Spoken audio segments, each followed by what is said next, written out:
Hello good morning friends, mono tutorial academy में आपका स्वागत है। आज का मेरा टॉपिक है introduction to anatomy and physiology.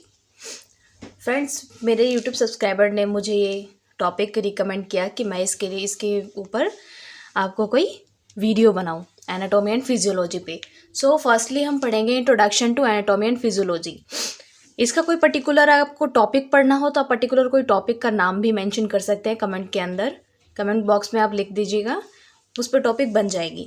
Video को लाइक शेयर सब्सक्राइब ज़रूर कीजिए फ्रेंड्स, और कोशिश कीजिए कि वीडियो को ज़्यादा से ज़्यादा शेयर कीजिए ताकि जो मेडिकल के स्टूडेंट्स हैं उनको भी बेनिफिट मिले।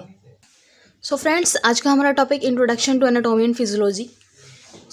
आज सिर्फ मैं आपको पढ़ाऊँगी एनाटॉमी एंड फिजियोलॉजी में उसका इंट्रोडक्शन क्या है। फर्स्टली हम पढ़ेंगे introduction to anatomy and physiology, then हम पढ़ेंगे लेवल्स ऑफ ऑर्गेनाइजेशन। जो ऑर्गेनाइजेशन है, जितने भी लेवल ऑफ ऑर्गेनाइजेशन है, बेसिकली हम एनाटॉमी में पढ़ते हैं। एनाटॉमी क्या है? The study of the body part, and physiology क्या है? उसकी स्टडी। यानी क्या करते हैं, जो फिजिक्स यानी फिजियोलॉजी मतलब जो बेसिक बॉडी है, जैसे हमारा जो एक बॉडी पार्ट जो बना हुआ है, हमारा बॉडी जो सिस्टम है, सबसे पहले किससे बना है? सेल्स। देन सेल्स से बन के क्या बना है? टिश्यू। टिश्यू से क्या बना है? ऑर्गन्स। ऑर्गन से क्या बना है? Organic system. सिर्फ organ system.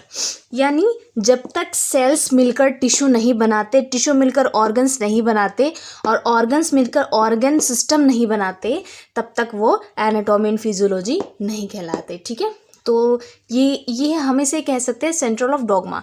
Central of dogma में हमारे आते हैं सेल, टिश्यू, ऑर्गन और ऑर्गन सिस्टम। ठीक है फ्रेंड्स, हम स्टार्ट करते हैं anatomy and physiology. Friends, first है हमारा एनाटॉमी। एनाटॉमी का डेफिनेशन क्या है हम वो पढ़ते हैं। Anatomy is study of body structure which include size, shape and composition. जब हम एनाटॉमी की स्टडी करते हैं, किसके बारे में स्टडी करते हैं? हम उसके बॉडी के स्ट्रक्चर की, which include size, shape and composition. क्योंकि सभी बॉडी की साइज अलग अलग होती हैं, शेप अलग अलग होते हैं, एंड कंपोजिशन भी अलग अलग होती है। हम इसके बारे में जो स्टडी करते हैं उसे हम क्या कहते हैं? एनाटॉमी कहते हैं। ठीक है, एंड फिजियोलॉजी।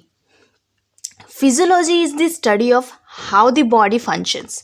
यानी फिजियोलॉजी के अंदर हमारा क्या आता है? कैसे हमारी बॉडी फंक्शन करती है हर एक फील्ड में। ठीक है, the physiology of red blood cell भी हो सकता है। For example, includes what these cells do, how they do it, and जो हमारी बॉडी में सेल्स हैं वो कैसे काम करती हैं। ठीक है, ये किस तरह से काम करती हैं और ये कैसे काम करती हैं, और related to the functioning of the rest of the body. जब हमारी बॉडी रेस्ट में होती है तभी भी ये कैसे काम करती है, इसे क्या कहते हैं हम? फिजियोलॉजी। ठीक है, जब हम बॉडी के स्ट्रक्चर के बारे में पढ़ते हैं, उसके फंक्शन के बारे में, शेप साइज के बारे में पढ़ते हैं, तो उसे एनाटॉमी कहते हैं। एंड फिजियोलॉजी उसे कहते हैं जब हम बॉडी के फंक्शंस की स्टडी करते हैं। बॉडी हमारा वो जो हमारे बॉडी के अंदर ब्लड है वो कैसे फंक्शन कर रहा है, क्यों, मतलब कहाँ कहाँ पे कर रहा है, किस तरह से कर रहा है, जब हम स्टडी करते हैं, दैट इज़ कॉल्ड फिजियोलॉजी। ठीक है, अब हम पढ़ते हैं पैथोफिजियोलॉजी। पैथो का मतलब आप समझ रहे हैं? पैथ का मतलब होता है कि डिजीज। ठीक है, किसी डिजीज चीज़ के बारे में हम जब स्टडी कर रहे हैं। Pathophysiology is the study of disorder of functioning.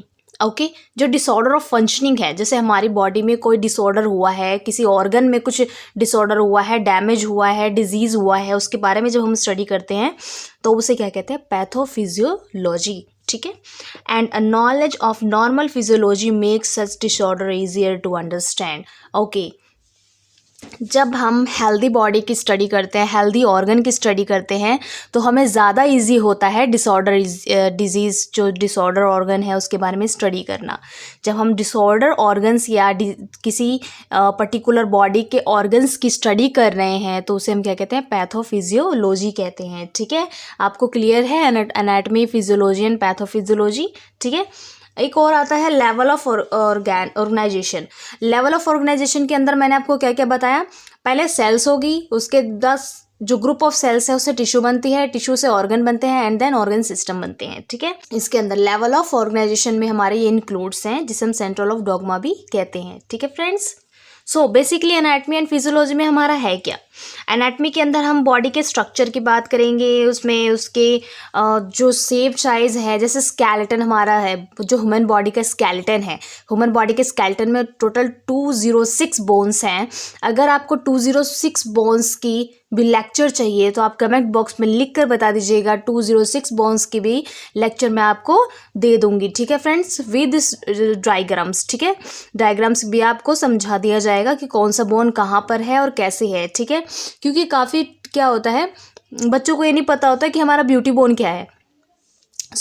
Beauty bone हमारा बेसिक है, जो डीएमएलटी में पूछते हैं, जब भी आपका वाइवा होगा तो उस टाइम ये ज़रूर पूछा जाएगा कि हमारे बॉडी में ब्यूटी बोन कौन सा है, सबसे छोटा बोन कौन सा है। फ्रेंड्स, ये छोटी जो बेसिक सी चीज़ें हैं वो आपको पता होनी चाहिए, ठीक है। एनाटमी क्या है हमारा, जो स्टडी ऑफ बॉडी स्ट्रक्चर है, इंक्लूड शेप साइज हमारा इसमें इंक्लूड होता है। फिजियोलॉजी है जब हम उसके फंक्शन के बारे में स्टडी करते हैं। पैथोफिजियोलॉजी क्या है, जब ऑर्गन की डिजीज़ के बारे में स्टडी करते हैं।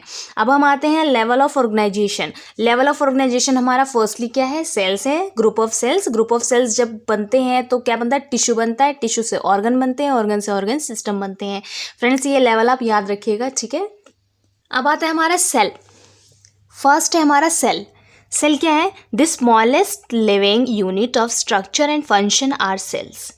जो हमारा सबसे स्मॉल यूनिट है हमारी बॉडी में, उसका जो स्ट्रक्चर और फंक्शन है दैट इज कॉल्ड सेल्स, इसे हम सेल कहते हैं, ठीक है। जो हमारी बॉडी का स्ट्रक्चर है वो किससे बना हुआ है, मिलियंस ऑफ सेल से बना हुआ है, जो जिसे क्या कहते हैं, टिश्यू कहते हैं, फिर देन ऑर्गन बनता है एंड देन ऑर्गेनिक सिस्टम, ठीक है। Each type of cells are made of chemicals and carry out the specific chemical reactions.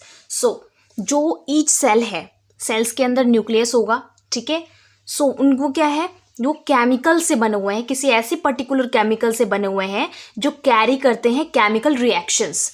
क्या करेंगे, हमारी बॉडी में सबसे स्मॉलेस्ट सेल्स कौन सी है, हमारी सेल है। सबसे स्मॉलेस्ट चीज़ क्या, हमारी सेल्स है जिससे हम बने हुए हैं। हमारा पूरा जो बॉडी स्ट्रक्चर है वो बना हुआ है, और फंक्शन किससे होता है, जो हमारे ऑर्गन्स बने हैं वो भी सेल्स से बने हुए हैं, टिश्यूज से बने हुए हैं, ठीक है। तो जो सेल्स बने हुए हैं, केमिकल किसी ना किसी केमिकल रिएक्शन से बने हुए हैं, स्पेसिफिक केमिकल रिएक्शन होती है उसके अंदर जिसकी वजह से वो बने हुए हैं। देन अब हमारा आता है टिश्यूज। टिश्यू किससे बने हुए हैं, millions of cells. A tissue is a group of cells which similar structure and function. Okay. जो क्या है, टिश्यू है। टिश्यू किससे बने हुए, group of cells. Group of cells से ही टिश्यू बने हुए हैं जिसका एक स्पेसिफिक फंक्शन होता है हमारी बॉडी के अंदर, ठीक है। अब टिश्यूज भी कई टाइप के होते हैं। एपिथेलियल टिश्यू होता है, कनेक्टिव टिश्यू होता है, मसल टिश्यू होता है, नर्व टिश्यू होते हैं, ठीक है। जो एपिथेलियल टिश्यू होते हैं वो cover of line body surface, जो हमारी बॉडी के सरफेस का स्किन है वो उसे कवर करता है, ठीक है, हमारा epithelial tissue. And connective tissue support part of the body which transport the store material. अब क्या है, जो कनेक्टिव टिश्यू है वो कहाँ पे होंगे, हमारा जो वस्कुलर वेन है वो वहाँ होंगे प्रेजेंट, क्योंकि ये क्या करेगा, ये सपोर्ट करता है कनेक्टिविटी में, ठीक है। और जो ट्रांसपोर्ट मटेरियल है, ट्रांसपोर्ट मटेरियल का मतलब क्या हुआ, जो न्यूट्रिएंट हमने लिया उसको पूरी बॉडी में सर्कुलेट करवाना, दैट इज कॉल्ड ट्रांसपोर्ट, ठीक है। ट्रांसपोर्ट स्टोर मटेरियल, ठीक है, ये क्या करता है, हमारे स्टोर मटेरियल को ट्रांसपोर्ट करता है। लाइक कौन कौन से मटेरियल हो गए, हमारा ब्लड हो गया, बोन कार्टिलेज हो गया, ये क्या करता है, ब्लड को भी ट्रांसपोर्ट करने में हेल्प करता है। कौन सा, कनेक्टिव टिश्यू होता है, ठीक है। अब muscle tissue specialised for the contraction which bring about movement. अब जो कॉन्ट्रैक्शन होता है, जब कॉन्ट्रैक्शन का मतलब समझ रहे हैं आप, मसल्स में कॉन्ट्रैक्शन होती है जिसकी वजह से कभी कभी आपने देखा होगा कि मस्कुलर पेन भी होता है। मस्कुलर पेन जब हमारा कॉन्ट्रैक्शन जब सही से नहीं हो पाता हमारे मसल्स के अंदर, मसल्स टिश्यू के अंदर, तो क्या होता है, इसमें मसल पेन स्टार्ट होता है। ये क्या करता है, मसल टिश्यू मसल कॉन्ट्रैक्शन में हेल्प करता है, ठीक है। अब आता है हमारा nerves tissue. Nerves tissue basically होता क्या है, specialised to generate and transmit electrochemical impulse, regulate body functions. Nerves tissues क्या करते हैं, हमारी बॉडी में हमारे इम्पल्स में जनरेट करते हैं इलेक्ट्रोकेमिकल इम्पल्सेस, जिसकी वजह से क्या होता है, हमारा जो माइंड है वो वॉक करता है, ठीक है फ्रेंड्स। सो आपको समझ में आया, अभी तक हमने पढ़ा लेवल ऑफ ऑर्गेनाइजेशन में क्या पढ़ा हमने, सेल्स के बारे में पढ़ लिया, अब टिश्यू के बारे में पढ़ लिया। अब हम पढ़ेंगे ऑर्गन्स के बारे में एंड ऑर्गन सिस्टम के बारे में पढ़ेंगे, ठीक है। सो फ्रेंड्स, अब आता है हमारा organs. An organ is a group of tissues basically arranged so as a complies specific function। Okay, जो हमारा टिश्यू है वो किससे बना है, ग्रुप ऑफ सेल से। जो हमारा ऑर्गन है वो किससे बना है, ग्रुप ऑफ टिश्यूज से, ठीक है। ये क्या करता है, हमारी बॉडी में एक स्पेसिफिक जगह पे हमारा एक स्पेसिफिक ऑर्गन होता है, ठीक है। ये एग्जाम्पल के तौर पे हम ले सकते हैं, organs are the kidney, individual bones, the liver, lungs and stomach, ठीक है। अब क्या होता है, किसी का ऐसा तो नहीं हो सकता जहाँ पर स्टमक है वहाँ पर किडनी हो, जहाँ पर किडनी है वहाँ पर स्टमक हो। That is not a possible in disease condition, in other condition. जब जो ह्यूमन है वो किसी और कंडीशन में है, किसी जेनेटिकली डिफेक्ट है वो, तो क्या हो सकता है, ऑर्गन्स का जो स्पेसिफिक स्पेस है वो एक्सचेंज हो सकता है, ठीक है। किसी का साइज बड़ा नहीं है, किसी की शेप बड़ी नहीं है, कोई एबनॉर्मल फंक्शन कर रहा है, किसी का ट्रांसप्लांट हुआ है, उस केस में हो सकता है कि ये जो स्पेसिफिक हम पढ़ रहे हैं वो उस केस में नॉर्मल ना हो, ठीक है। ये हमारा था ऑर्गन। अब आता है हमारा organ system. An organ system is a group of organs that all contribute to a particular function, ठीक है। ऑर्गन सिस्टम क्या है, हमारा ग्रुप ऑफ ऑर्गन से बना हुआ है। ग्रुप ऑफ ऑर्गन्स में हमारे सारे ऑर्गन्स इंक्लूड हैं, पैनक्रियाज हो गया, किडनी हो गए, इंडिविजुअल बोन्स हो गए, लीवर हो गए, लंग्स हो गए, स्टमक हो गया, गॉल ब्लैडर हो गया। हमारी बॉडी में जितने भी ऑर्गन्स हैं वो क्या मिलकर क्या बनाते हैं, ऑर्गेनिक सिस्टम बनाते हैं, ऑर्गन सिस्टम बनाते हैं, ठीक है। सो फ्रेंड्स, आपने एक चीज़ नोट की, जब हम सेल्स के बारे में स्टडी करते हैं तो हम पर्टिकुलर किसी सेल्स के बारे में, यानी किसी एक सेल के बारे में स्टडी कर रहे हैं। जब हम ग्रुप ऑफ सेल्स की स्टडी करते हैं तो दैट इज कॉल्ड टिश्यू, ठीक है। जब ग्रुप ऑफ टिश्यू की स्टडी करते हैं दैट इज कॉल्ड ऑर्गन, और जब हम ग्रुप ऑफ ऑर्गन की स्टडी करते हैं तो वो क्या बन जाता है, हमारा ऑर्गन सिस्टम बन जाता है, ठीक है फ्रेंड्स। अब हम आगे बढ़ते हैं। सो फ्रेंड्स, आप ये डायग्राम देख सकते हैं, ये पूरा फिल नहीं है, मतलब पूरा नहीं बना हुआ है अभी, तो आप इसे समझ लीजिए कि बेसिकली होता क्या है।